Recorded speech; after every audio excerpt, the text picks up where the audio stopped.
Criação de marca e criação de conteúdo são tratados hoje como a mesma coisa, e esse é um dos erros mais perigosos e silenciosos que criadores, empresários, enfim, acabam cometendo.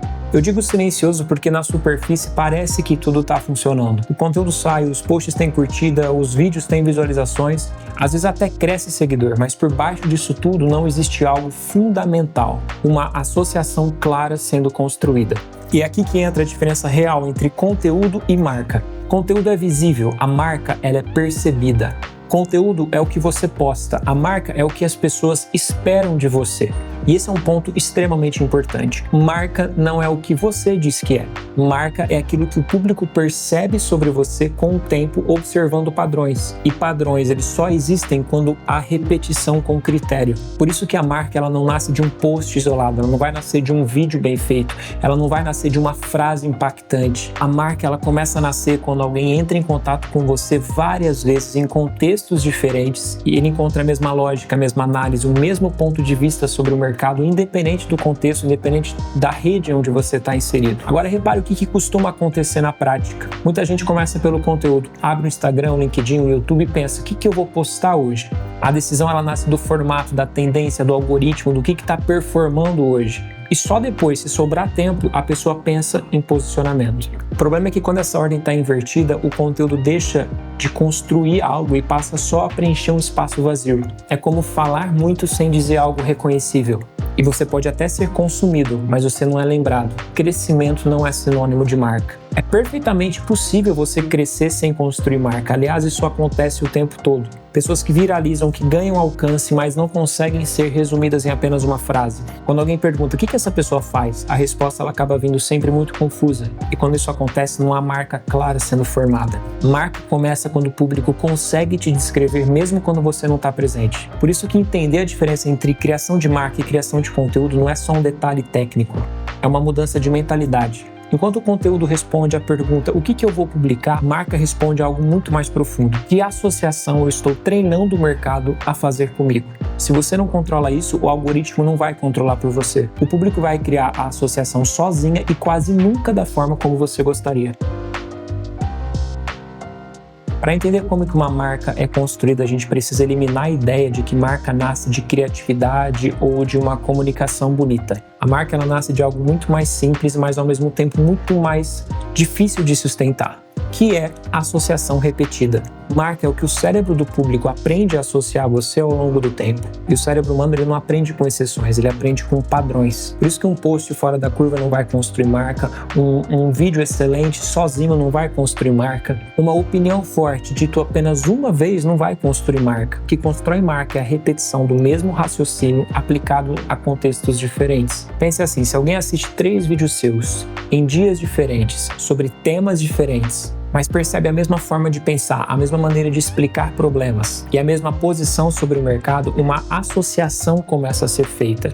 E não porque você disse quem é, mas porque você demonstrou quem é. E aqui existe uma confusão comum. Muita gente acha que repetir é ser redundante, mas na construção de marca, repetir não é dizer a mesma coisa do mesmo jeito. Repetir é manter a mesma ideia central, porém mudando o ângulo, as histórias, a forma como você diz aquilo. É como um professor que explica o mesmo conceito, porém usando ali metáforas diferentes. O conteúdo muda, mas o aprendizado é o mesmo. E com a marca é a mesma coisa. Outro ponto essencial, a marca ela não se constrói apenas por aquilo que você reforça, mas também por aquilo que você recusa. Toda marca forte tem limites claros. Ela não comenta tudo, ela não opina sobre tudo, ela não entra em qualquer conversa só porque aquilo está em alta. Essas recusas elas são invisíveis, mas elas são poderosas porque elas sinalizam um critério. E critério é um dos maiores construtores de autoridade. Quando você fala de tudo, você ensina o seu público que não existe um eixo central. Quando você escolhe consistentemente o que faz sentido comentar e o que não faz, você cria contorno. E contorno é o que permite um reconhecimento. Agora, observe a diferença entre constância e consistência. Constância é postar com frequência. Consistência é você manter o mesmo eixo central de significado. Porém, é totalmente possível você ser constante e você ser inconsistente ao mesmo tempo. Isso é muito comum. Marca forte pode até reduzir frequência, mas dificilmente quebra coerência. Elas entendem que o público, eles não lembram do volume, eles lembram do padrão. Por isso que criação de marca é menos sobre produzir mais e mais por sustentar uma lógica por tempo suficiente que o mercado consiga te reconhecer e associar você àquela ideia. E esse tempo ele não é negociável, não existe atalho. Se criação de marca depende de associação e de repetição, por que tanta gente produz com frequência e ainda assim não constrói uma marca clara? A resposta está em um conflito mais silencioso. O conteúdo ele acaba sendo decidido por estímulo externo, enquanto que a marca é decidida por estímulo interno. E na prática isso significa o seguinte: a maior parte das decisões de conteúdo nascem de fora para dentro. O criador olha para o algoritmo, para o que está performando, para o que as pessoas estão comentando e reage. A marca, por outro lado, só se constrói de dentro para fora. Ela exige uma crença central estável, mesmo quando o ambiente muda. E esse desalinhamento ele gera um efeito perigoso, porque cada conteúdo parece ser razoável individualmente, mas no conjunto ele não forma um todo coerente. Imagine alguém que defende autoridade, profundidade, um pensamento crítico. No discurso, essa é a marca desejada, mas no dia a dia a pessoa publica majoritariamente dicas rápidas, superficiais, frases de efeitos, atalhos, porque isso acaba engajando mais. O que o público aprende com isso? Não é o discurso, é o comportamento. E o comportamento ensina que aquela marca é superficial,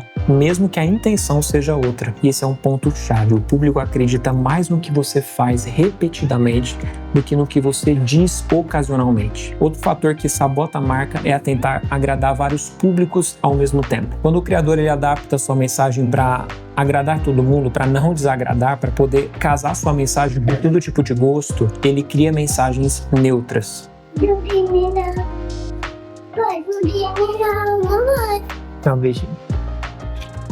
E mensagens neutras não vão gerar associação forte. Marca exige escolha e toda escolha gera uma exclusão. Quando você tenta caber em todos os lugares, a sua marca ela fica diluída. Ela até circula, mas ela não fixa. Além disso, existe um efeito da incoerência temporal. A pessoa publica hoje uma opinião firme, amanhã outra que contradiz a anterior. E não é nem por evolução de pensamento que pode acontecer, mas é por conveniência mesmo. Para quem está acompanhando de fora, isso não parece aprendizado, parece instabilidade. E instabilidade acaba minando a confiança. No fim das contas, o conteúdo ele começa a trabalhar contra a marca, quando ele começa a ser guiado por performance de curto prazo e não por coerência de longo prazo. O problema não é testar formatos, o problema é testar crenças. Se criação de marca é construção de associações e criação de conteúdo é amplificar a mensagem, a pergunta ela muda completamente. Não é mais isso vai performar ou isso está em alta. A pergunta correta começa a ser outra. Qual associação isso reforça sobre mim? Essa única pergunta feita de forma honesta já elimina boa parte dos erros de conteúdo, porque ela obriga você a olhar menos para o post isolado e mais para o conjunto. Ela desfoca o foco da publicação para a percepção. Na prática, alinhar marca e conteúdo significa ter um eixo claro de decisão. Antes de publicar qualquer coisa, você deveria responder 3 pontos simples. O que isso reforça, o que isso exclui, o que isso ensina o público a esperar de mim no futuro. Por exemplo, se a sua marca quer ser associada à profundidade, você precisa ter conteúdos que vão gerar essa profundidade, que vão gerar essa associação. Não adianta você ter um conteúdo mais profundo, mais complexo a cada 15 postagens suas. O cérebro do público aprende com o que é recorrente, não com o que é mais bem intencionado. Outro ponto, consistência não significa rigidez. Você pode explorar temas diferentes, plataformas diferentes, formatos diferentes, desde que o raciocínio central seja o mesmo. O público ele não precisa saber o que você vai postar amanhã, mas ele precisa saber como que você pensa. Então, quando marca e conteúdo estão alinhados, o conteúdo ele deixa de tentar convencer. Ele passa a funcionar como uma evidência. Cada vídeo, cada texto, cada post reforça algo que já está sendo construído. Isso gera um efeito muito poderoso, porque o público ele começa a antecipar o seu ponto de vista, confiar no seu critério e começa a te procurar por aquilo que você representa. E é aqui que entra uma pergunta de controle simples, mas extremamente reveladora. Se você ficasse 30 dias sem postar absolutamente nada, as pessoas que já te acompanham, elas conseguiriam te descrever com clareza, conseguiriam explicar para alguém quem você é e como você pensa? Se a resposta for sim, a sua marca está mais forte que o seu conteúdo. Se a resposta for não, provavelmente você está criando conteúdo, mas ainda não está criando marca. No longo prazo, é isso que separa criadores com marca de referência de criadores baseados apenas no algoritmo. Marca vem antes de frequência, clareza vem antes de volume, consistência vem antes de alcance. O conteúdo ele passa, mas a associação ela fica. Se esse vídeo mudou a forma como você vê conteúdo e marca, esse canal ele serve exatamente para isso. Ajudar você a construir uma marca pessoal que vai durar independente do algoritmo.